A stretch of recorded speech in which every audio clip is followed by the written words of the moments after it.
Então, vamos para a mensagem de hoje. E a mensagem de hoje, quero começar a pregação com uma pergunta. Por que Deus se fez homem? Por que o Senhor Jesus Cristo teve que se encarnar, morrer e ressuscitar?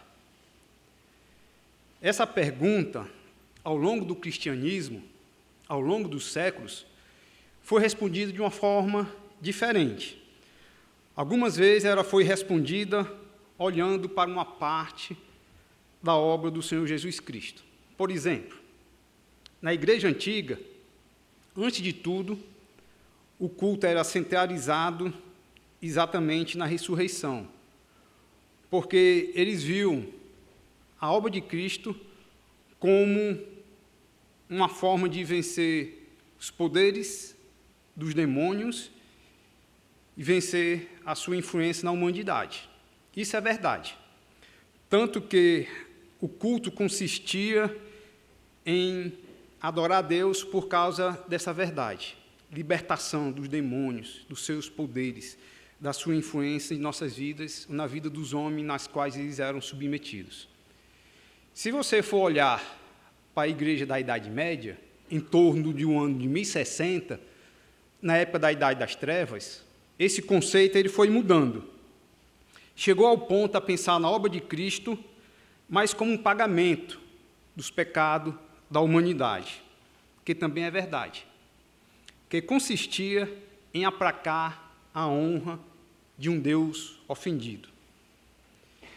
Sua tarefa recaía mais sobre a crucificação, mais do que a ressurreição. Se você for pensar nisso, se você for analisar o culto da Igreja Católica, está baseado exatamente em sacrifício. Esse sacrifício é feito através da Eucaristia, pensando exatamente tendo essa ideia que veio desde a época da Idade das Trevas. O culto deve ser para aplacar a honra de um Deus ofendido. E eu resolvi responder essa pergunta, por que Deus se fez homem, ou porque o Senhor Jesus Cristo teve que se encarnar, morrer e ressuscitar, através de um livro do Novo Testamento. E o livro que eu escolhi foi exatamente Romanos.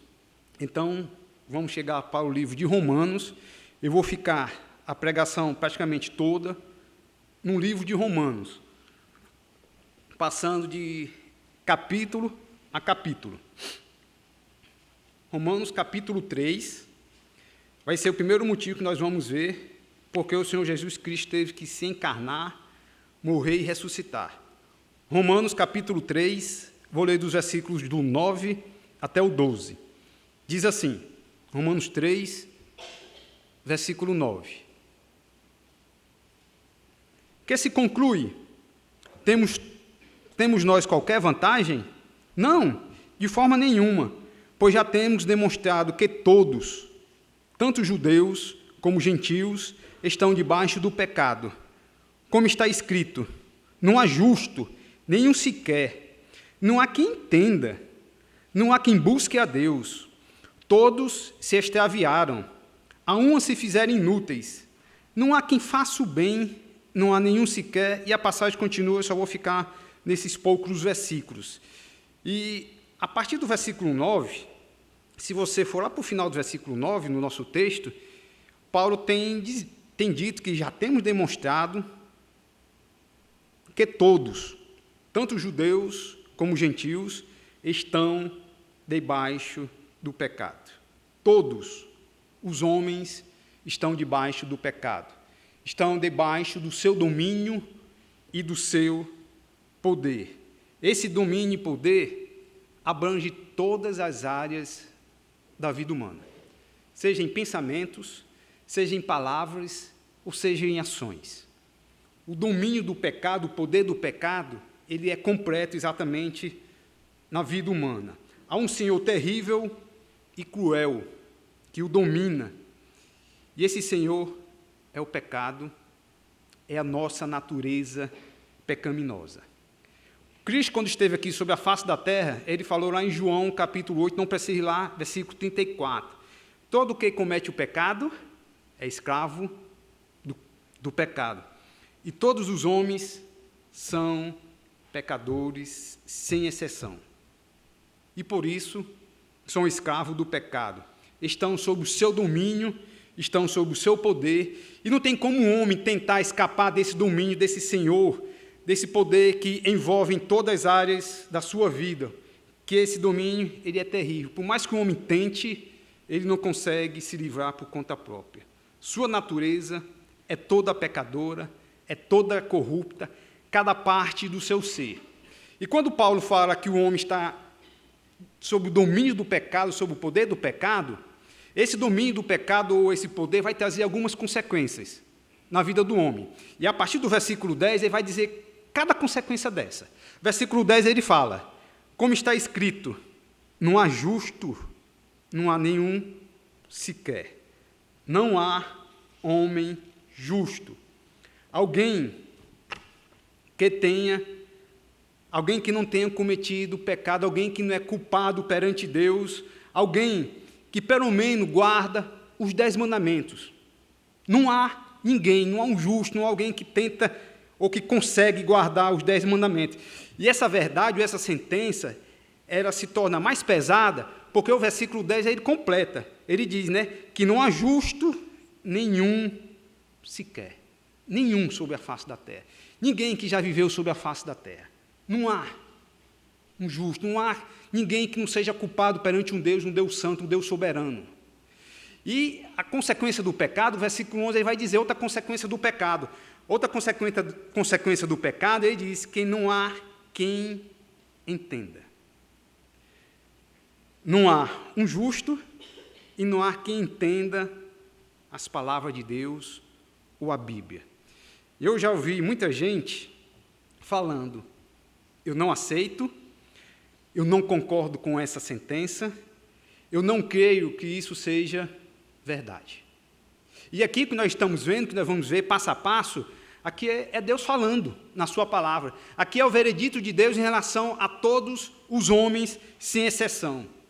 Você não aceita ou não concorda, é porque você se enquadra nessa categoria aqui, é uma pessoa que não entende a sua condição deplorável. Aqui está a segunda consequência por os homens estar debaixo do pecado. Porque não há um justo, não há quem entenda, o homem natural, ele não aceita o que a palavra de Deus diz, ele não concorda, se ele aceita em parte, ou somente aquilo que ele vem a trazer algum benefício para ele, mas tem uma parte da palavra de Deus que eu quero trazer aqui, que não precisa ir lá, que Paulo fala lá em 1 Coríntios, ele diz, o homem natural, ele não aceita. Exatamente isso aqui que Paulo está falando no versículo 11. O homem natural não aceita, ou não dá ouvidos, ou ele recebe com hostilidade a palavra de Deus, continua a palavra, diz assim, o homem natural não aceita as coisas do Espírito. E aí vai dar pelo menos 3 motivos. Porque eles são loucuras, e não pode entendê-las, que está no nosso texto aqui, ele não entende, porque elas se discernem espiritualmente. E essa é a condição de todo homem. Por causa do pecado, não há um justo, não há um sequer. Por causa do pecado, o homem, como nasce a sua natureza, do seu estado natural, ele não entende, mas se você for continuar no versículo 11 do nosso texto, ele vai falar no versículo 11, não há quem entenda e não há quem busque a Deus. E essa sentença aí, que não há quem busque a Deus, essa sentença é demasiadamente forte, como todas as outras sentenças que nós estamos vendo aqui, passo a passo. As várias religiões, ela demonstra exatamente essa verdade, que o homem não há quem busque a Deus. As várias religiões é uma manifestação de um homem tentar buscar a Deus, tentar adorar a Deus, e tenta buscar de uma forma errada. E toda vida que ele tenta buscar, ele vai em outra direção. E geralmente ele vai para os ídolos. O pecado e a natureza pecaminosa que há no homem não permitem que o homem venha buscar Deus da forma correta, de uma forma que Deus seja agraciado, louvado e adorado da forma correta. A sua natureza, o seu estado pecaminoso vai levar ele para outro local, em outra direção. Vai levar para os ídolos, como diz aqui o versículo 11, não há quem busque a Deus. Isso é a consequência do pecado. Se você continuar, no versículo 12, vai dizer do nosso texto aí, então em Romanos capítulo 3, versículo 12. E o texto diz, em Romano, diz que todos se extraviaram. Se extraviaram de quem? De Deus. Essa palavra no grego, você pode traduzir como todos se apartaram de Deus, juntos. Também pode ser traduzido como todos se desviaram de Deus. Mas o grego ainda era mais forte. Ele pode ser traduzido também que todos deram as costas a Deus. É isso que o texto no grego está dizendo, todos os homens, ao nascer, em todo o curso da sua vida, até a sua morte. Todos os homens se extraviaram, apartaram, desviaram e deram suas costas a Deus. E aqui é o retrato que Deus traz em sua palavra da verdadeira situação do homem. E o texto está mostrando exatamente o seu estado pecaminoso, depravado, de todos os homens, e essa é a situação de todos os homens ao nascer. E o versículo 12, ele vai completar, né? E diz, a todos se extraviaram e a uma se fizeram inúteis. Eu fui atrás de algumas outras traduções, eu fui na NVI, eu fui na Corrigida, peguei duas versões católicas, e em duas versões católicas diz assim, que juntos se corromperam. Em uma outra tradução católica, que eu fui lá e vi que juntos se perverteram. E essas duas traduções que eu vi, cabe essas duas traduções. E a sentença está dizendo aqui é que todos, juntos, os homens, eles se tornaram perversos, maus e depravados. Essa é a condição do homem que Deus revela na sua palavra. Percebam que a cada sentença, aos olhos de Deus, de um Deus santo, o homem, ele é mau. O homem é perverso. Alguém que deu as costas a Deus, alguém que se apartou de Deus. Isso é a sua condição no momento que você nasce. É a nossa condição. É todos. É todos, toda vez quando o texto fala aqui de todos, é todos, sem exceção. E por último, diz no final do versículo 12, o texto da palavra de Deus diz que não há quem faça o bem, não há nenhum sequer. Alguém que faça o bem, que não haja pecado nas suas ações, más intenções. Toda a obra do homem está sempre envolvida em pecado, em maldade e em corrupção. Esse é o retrato da humanidade. Esse é o seu quadro. E todos os homens, por causa do pecado, têm uma dívida eterna para com Deus. E essa dívida, Deus vai cobrar, mais cedo ou mais tarde. E por que o Senhor Jesus Cristo teve que nascer, morrer e ressuscitar? Aqui o texto não fala, mas lá em Romanos capítulo 5, eu quero que vocês me acompanhem, Romanos capítulo 5 vai dar uma resposta dessa passagem que nós estamos lendo e pregando. Romanos capítulo 5, diz o versículo 7 e o versículo 8. A palavra de Deus diz, dificilmente alguém morreria por um justo, pois poderá ser que, pelo bom, alguém se anime a morrer. Mas Deus prova o seu próprio amor para conosco, pelo fato de ter Cristo morrido por nós, sendo nós ainda pecadores. Porque Cristo veio, porque Cristo nasceu, morreu e ressuscitou? para perdoar pecadores, mas pecadores arrependidos.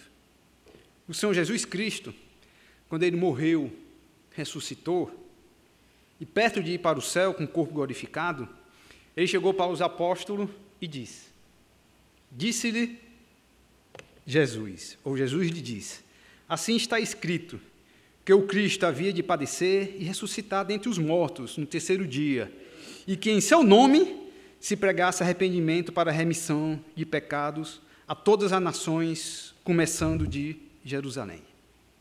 Porque o Senhor Jesus Cristo teve que nascer, morrer e ressuscitar para perdoar pecadores, mas pecadores arrependidos. E Ele ordenou para os apóstolos a pregarem essa salvação exatamente nele. Se convocasse as pessoas a ouvir o Evangelho e se arrependesse dos seus pecados, mas em Cristo. Então, por que Jesus Cristo veio, nasceu e morreu? Para perdoar pecadores arrependidos.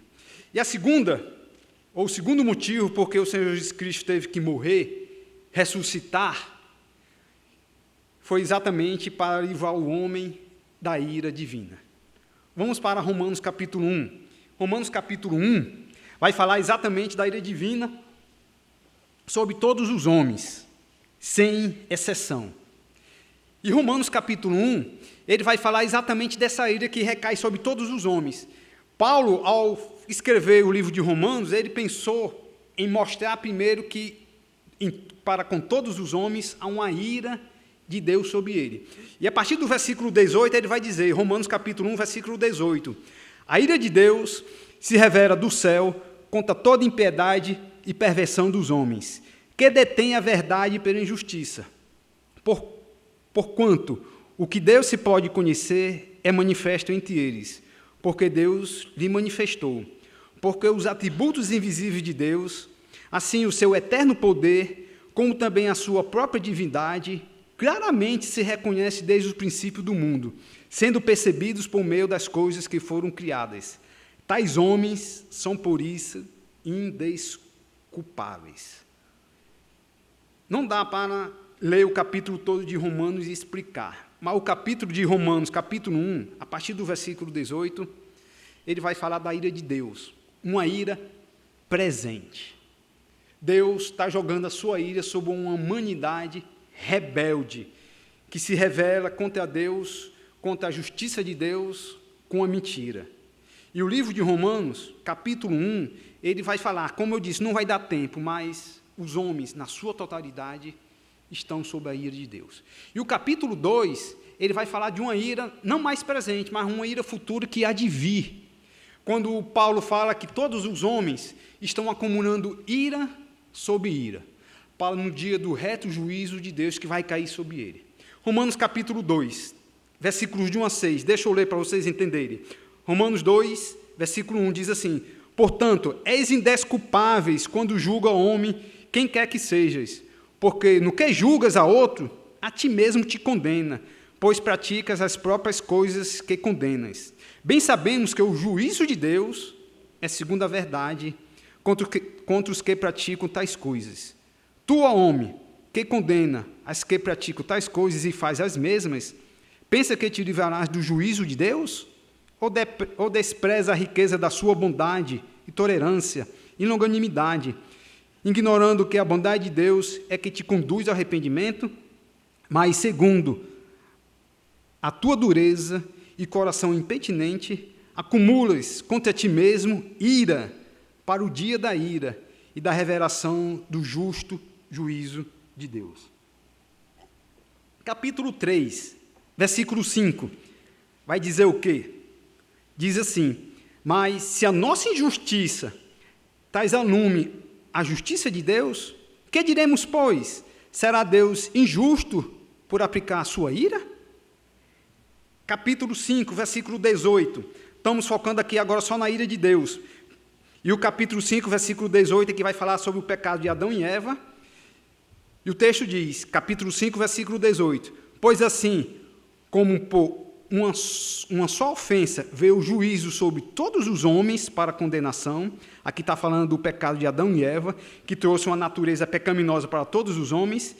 E assim ele vai falar da obra de Cristo. Assim também, por um só ato de justiça, veio a graça sobre todos os homens para a justificação que dá vida. Segundo motivo, porque o Senhor Jesus Cristo teve que nascer, morrer e ressuscitar, foi exatamente para aplacar a ira de Deus sobre os homens, sobre as nossas vidas, sobre a sua vida. Como foi que João Batista começou o seu ministério? João Batista começou o seu ministério exatamente falando. Dizia ele, pois, às multidões que saíam para serem batizadas, raças de víboras, quem vos induziu a fugir da ira vindoura? Quem vos induziu a fugir da ira vindoura? É assim que João Batista, ele pregava para as multidões que vinham até ele para serem batizadas. Ele falava também para os fariseus, para os saduceus, para os sacerdotes da época. Quem vos induziu a fugir da ira vindoura? O motivo porque o Senhor Jesus Cristo teve que morrer e ressuscitar foi exatamente para aplacar a ira do Pai sobre você, a ira de Deus. Mas somente sobre todos aqueles que viessem a crer no Senhor Jesus Cristo. Somente aqueles que, pela fé, creram que o sacrifício de Cristo estava substituindo a ele lá na cruz. Estava pagando por todos os seus pecados. Foi uma substituição. E é interessante que tem um versículo lá em Hebreus que toca exatamente nessa verdade, que diz assim: e assim, como aos homens está ordenado morrerem uma só vez, e depois disso vem o quê? O juízo. Assim também Cristo, tendo oferecido uma vez para sempre, para tirar o pecado de muitos, não é de todos. E aparecerá a segunda vez sem pecado aos que aguardam para a salvação. Então, aos homens está ordenado morrerem uma só vez. E depois disso vem um juízo sobre a sua vida, vem uma condenação. Mas Cristo, diz o texto, que ele tendo oferecido uma única vez para sempre para tirar o pecado de muitos e não de todos. Há somente uma maneira de você ter ou de você se livrar da ira de Deus. É através do sangue de Cristo, através daquilo que Cristo fez na cruz há 2000 anos atrás. Não há uma outra opção. E a segunda pergunta que eu fiz, segunda resposta da pergunta que eu fiz, por que o Senhor Jesus Cristo se tornou homem, primeiro foi para perdoar pecadores arrependidos. O segundo foi para livrar o homem da ira divina, que recai sobre ele enquanto ele não crê no sacrifício de Cristo, se arrepender e viver agora pela fé. Mas vamos para o terceiro. O terceiro motivo está no capítulo 5. Paramos no capítulo 5, versículos 1 e versículo 2. Vamos ler. Para encontrar o terceiro motivo, porque o Senhor Jesus Cristo teve que morrer e ressuscitar. Diz assim, Romanos 5, versículo 1. Justificados, pois, mediante a fé, temos paz com Deus, por meio de nosso Senhor Jesus Cristo, por intermédio de quem obtivemos igualmente acesso pela fé a esta graça, na qual estamos firmes, e gloriemo-nos na esperança da glória de Deus. Pulamos para o versículo 6. Porque Cristo, quando nós ainda éramos fracos, morreu a seu tempo pelos ímpios. Se você vai ver a primeira palavra no versículo 1 fala de justificados. E a última palavra do versículo 6 fala de ímpios. Porque o Senhor Jesus Cristo teve que morrer e ressuscitar para justificar o ímpio. Se você estudar o livro de Romanos, o capítulo 3, o capítulo 4 e o capítulo 5, o foco desses 3 capítulos é sobre a justificação. Mas o que é a justificação? Justificação é um ato de Deus que declara uma pessoa justificada dos seus pecados. É um ato de Deus que Deus tira toda a sua culpa, em quem não há nenhuma culpa ou condenação por causa dos seus pecados. Justificação é exatamente isso. É uma questão de declarar uma pessoa justa, como faz um juiz quando está julgando uma pessoa. Um juiz vai declarar uma pessoa justa ou vai declarar uma pessoa culpada? Uma pessoa livre de culpa ou vai condenar ele a uma sentença?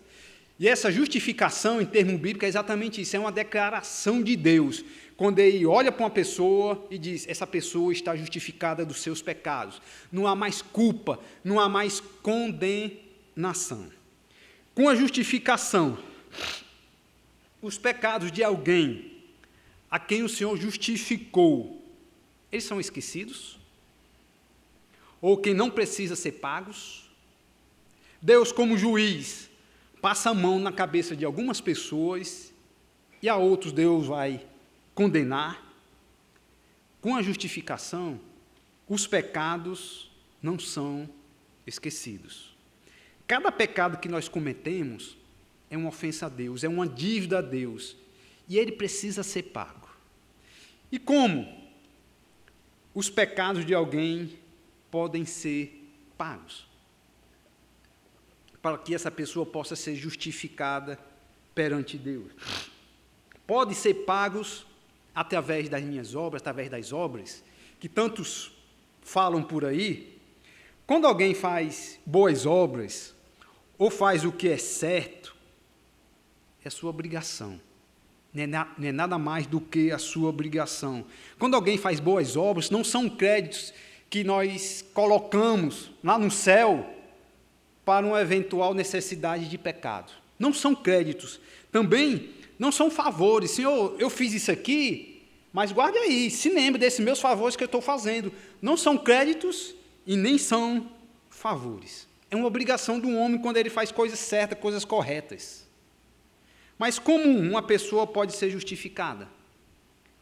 Versículo 1 vai dizer, no capítulo 5, justificado, pois, mediante a fé, e diz aí, ele completa, por meio do Senhor Jesus Cristo.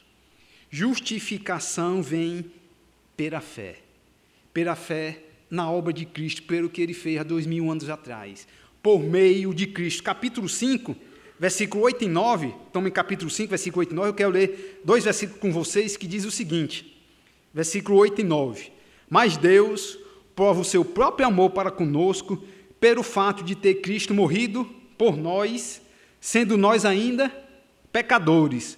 Logo, muito mais agora, sendo justificado pelo seu sangue, seremos por ele salvos da ira.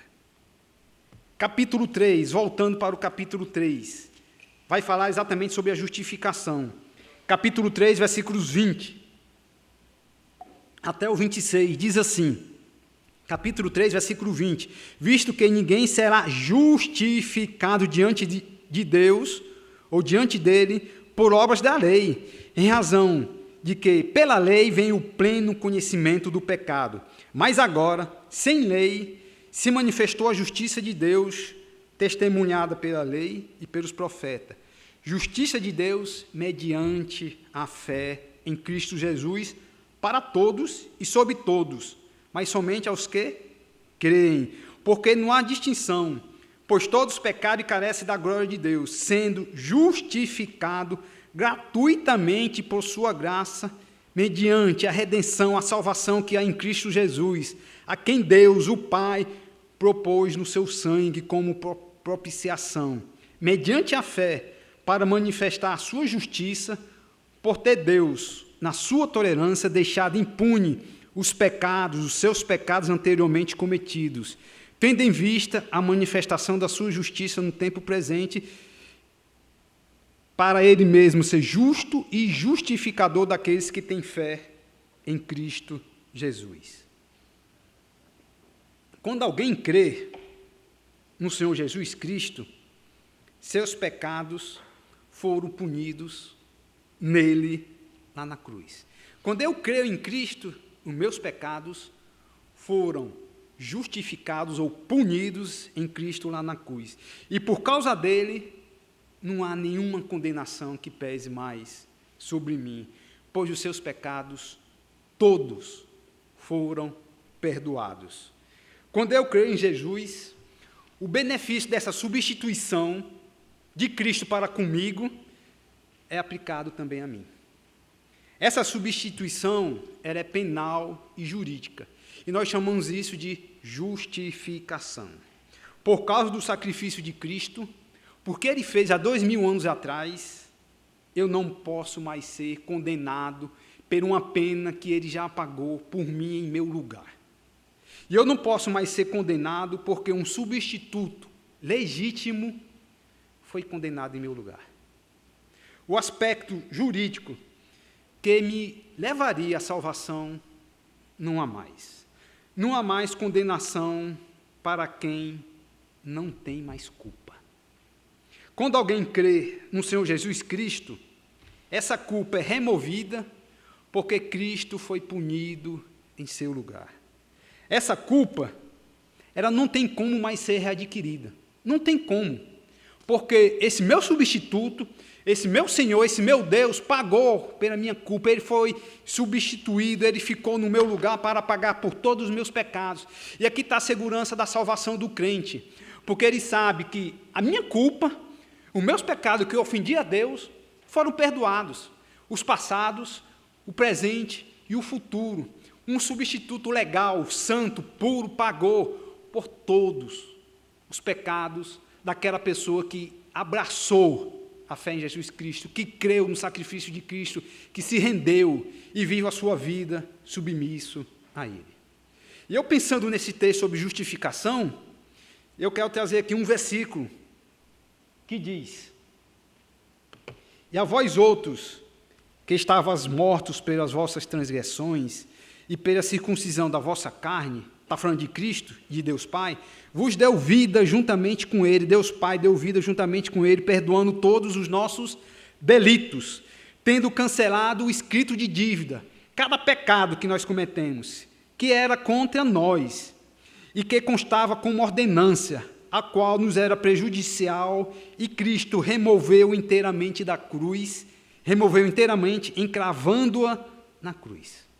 Há 2000 anos atrás, quando alguém, pela fé, crê no sacrifício de Cristo, se arrepende dos seus pecados, Cristo, lá na cruz, encravou todos os seus pecados, toda a sua culpa, toda a sua dívida lá na cruz, encravou. E diz o texto aí que diz que ele removeu completamente.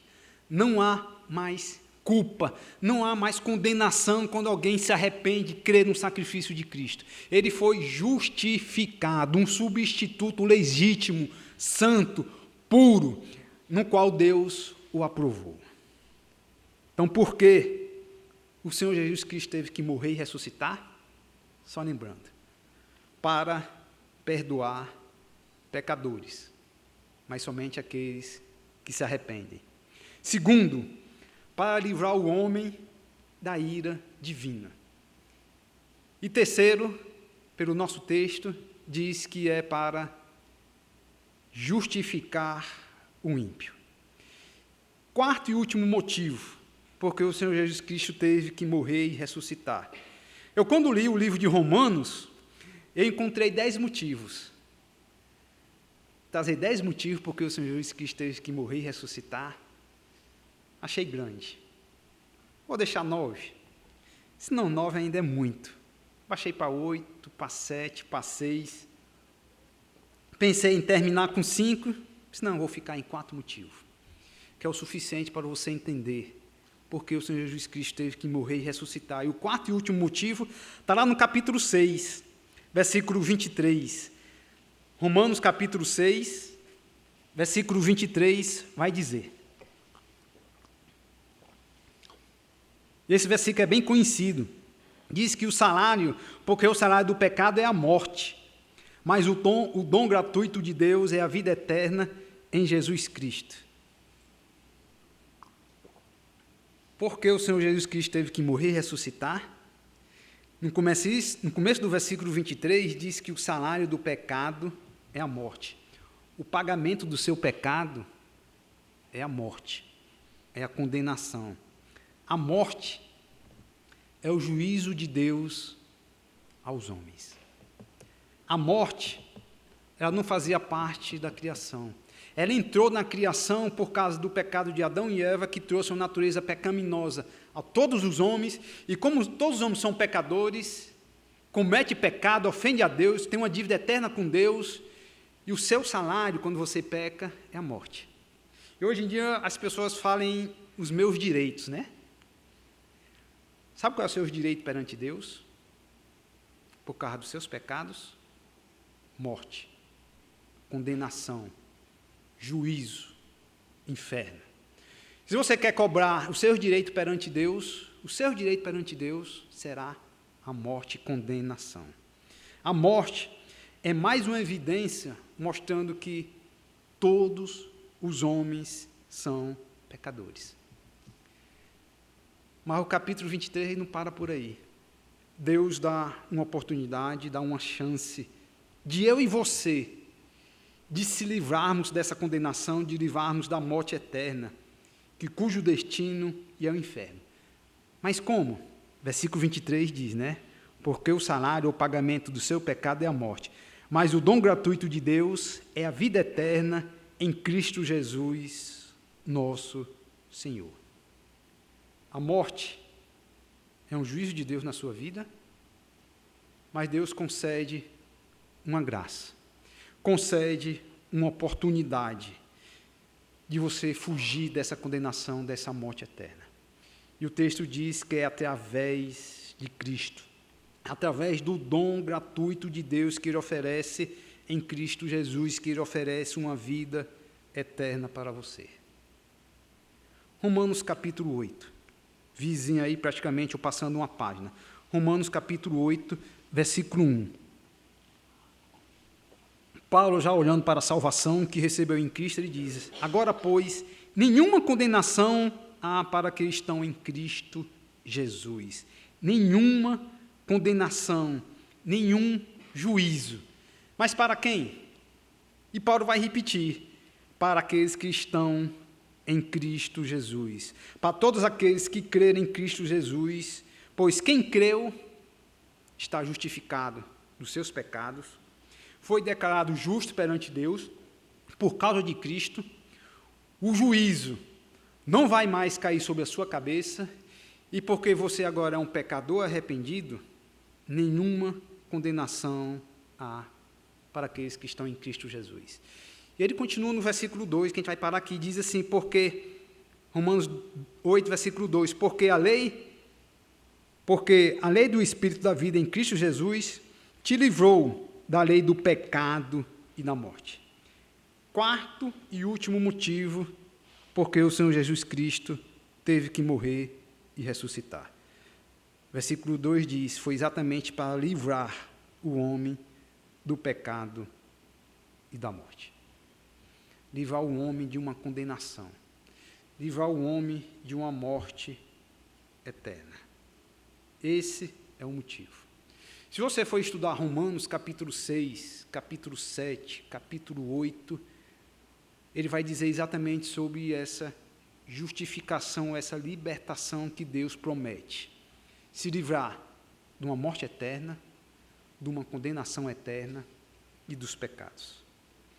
Aí você pergunta, todos nós ainda não morremos?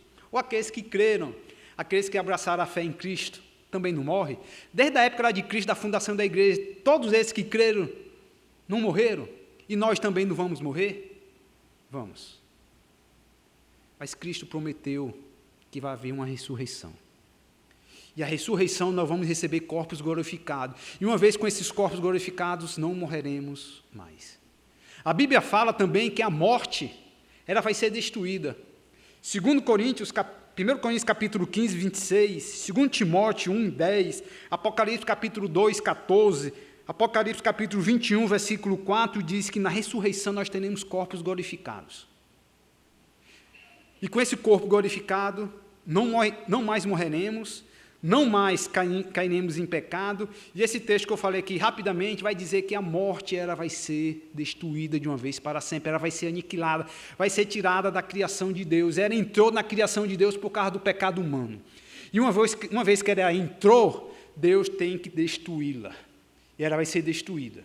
Quando todas as coisas, Deus resolver ressuscitar o homem e inaugurar o seu reino milenar e o seu reino eterno. A morte vai ser destruída. O pecado não vai ter mais influência em nossas vidas, em nenhuma área de nossas vidas. Por que o Senhor Jesus Cristo teve que morrer e ressuscitar?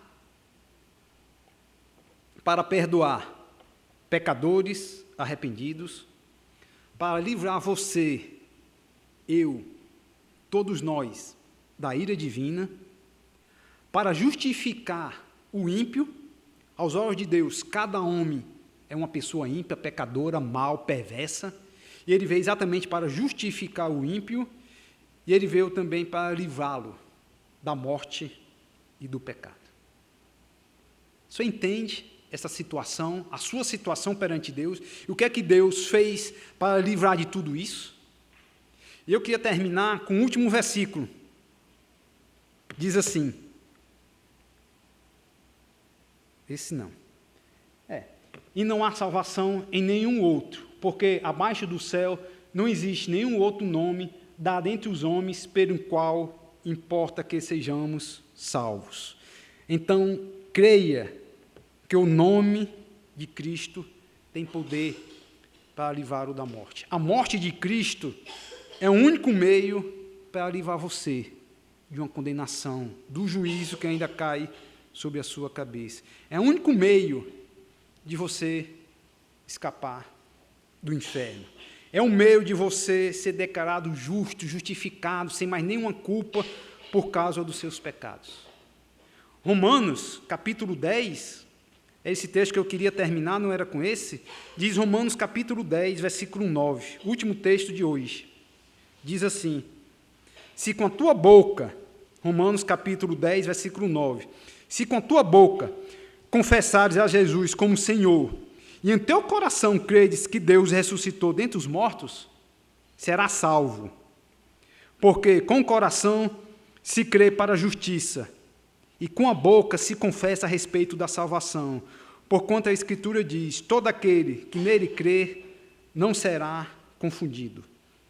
Portanto, creia, mas também confesse. Confesse com a sua boca. Com o coração se crê, mas o que se crê deve ser confessado. Confesse com a sua boca a respeito da salvação que há em Cristo Jesus. Você entende? Entendeu a palavra de Deus? Você crê no sacrifício de Cristo? Você entendeu que Cristo, quando morreu, Ele está pagando pelos pecados seus, está substituindo uma ofensa que era sua, Ele tomou para si, para aplacar uma ira de Deus, mas só faz isso somente para aquelas pessoas que crêem em Cristo Jesus. E você hoje? Você crê? Qual é a sua situação? De condenado ou de salvo hoje? Cristo oferece uma oportunidade. Cristo oferece um meio de você se livrar de um juízo terrível que vai passar por toda a eternidade. Somente através de Cristo, pela fé, crendo, confessando, aceitando e vivendo. Faça isso hoje, não amanhã. Faça isso hoje. Ele espera que todos os homens submetam as suas vidas a Ele. Ele vai cobrar da sua vida, mais cedo ou mais tarde. E quando Ele cobrar, pode ter salvação ou pode ter condenação. Salvação somente com Cristo. E sem Cristo haverá condenação. Vamos orar. Santo Deus, amado bom Pai, te louvamos, Senhor, e te agradecemos pelo teu sacrifício do teu Filho amado, que veio há 2000 anos atrás para morrer e ressuscitar, para morrer por pessoas pecadores, mais corruptas, como diz a tua palavra, ímpias. Te agradeço, Senhor, por essa salvação que não foi conquistada, Senhor, por obras, por esforço nosso, por tentar cumprir a lei, mas foi por causa do Teu Filho amado Jesus Cristo, que deixou a sua glória e veio, sofreu, se humilhou, passou pela morte e pagou, Senhor, pelos meus pecados e por todos os pecados das pessoas que creram e que creem no Teu sacrifício. Sei com aqueles que estão aqui hoje, Senhor, que Tu salve, que a Tua palavra, Senhor, possa mudar o seu entendimento, que eles possam ver o que Tu fez por cada um deles, em Cristo Jesus. Que Tu conceda, Senhor, a fé e o arrependimento. Como diz a Tua palavra, salvação somente em Cristo. E em Cristo teremos e temos uma vida eterna e uma comunhão eterna contigo. Te peço, Senhor, e te agradeço essas coisas em nome de Cristo. Amém.